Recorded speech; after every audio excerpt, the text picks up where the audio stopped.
Sipas jush. Patjetër, po nis nga fundi. Kur thua që unë nuk dua të përfshihem në çorbën e balotazhit, diçka të tillë. Në një farë mënyre ti je përfshirë, sepse përgjigja shumë e hidhur e zotit Rama, në mendimin tim mund të bësh një përgjigje shumë diplomatike dhe si të them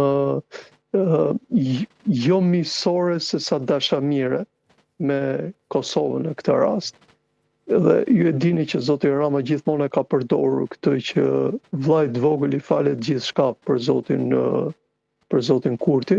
Në këtë rast, duke ditur këtë situatë të vështirë për Kosovën dhe sidomos për vetëvendosjen, ai mund ta kursente prapë. Thjesht po vazhdoi logjikën e zotit Rama që përdor. Ndërkohë që ai nuk e ka bërë këtë. Në një farë mënyrë dhe ai ka shprehur dufin e madh që ka prej kohësh edhe të pjesës injorimit që kanë bërë njerëzit e vetëvendosit. Ju thash pak më përpara i zhdukur sikur e kanë qelluar poshtë brezit.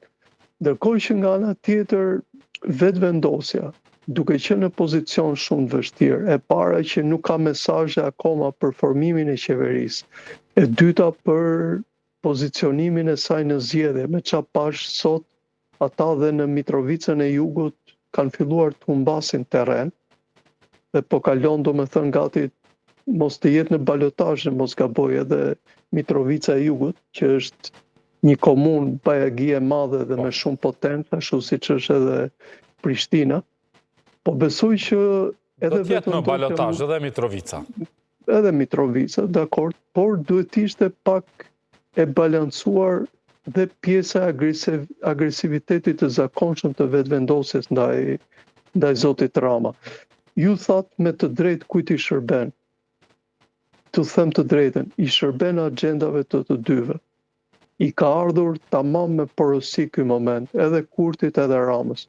Kurtit për të hequr vëmendjen nga problematikat e tij për sa i përket formimit të qeverisë dhe rezultatit deri diku që nuk është aq pozitiv sa që ai e proklamoi para pak ditësh, ashtu si zotit Rama nga problemet shumë të mëdha që ka tani në Shqipëri. Ju dini që kemi probleme në gjykatën kushtetuese, kemi probleme të kompetencave të zotit president, zotit Begaj, kemi probleme për sa i përket korrupsionit shumë të mëdha, e tjera.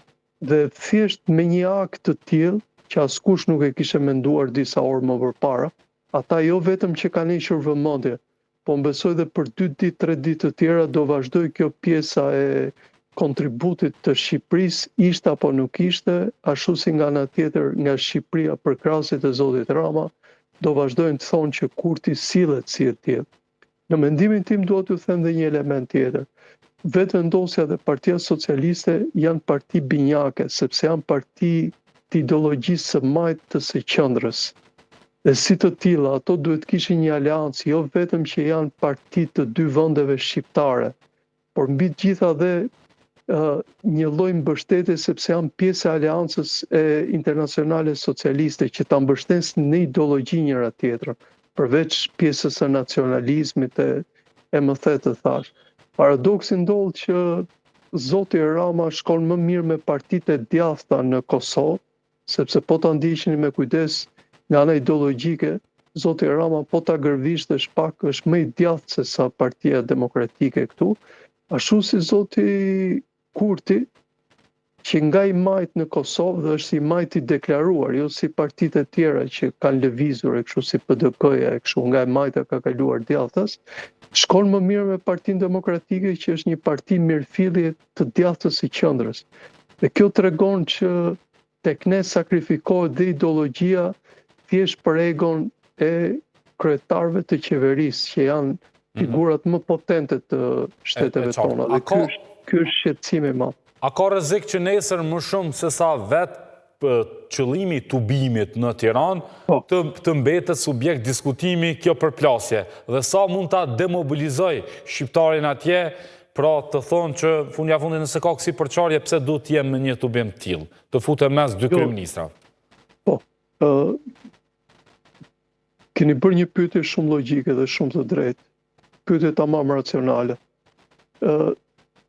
Shqiptari thjesht, nuk jam në gjendje të them kosovari thjesht sepse u bëra javë që nuk kam ardhur dot në Kosovë.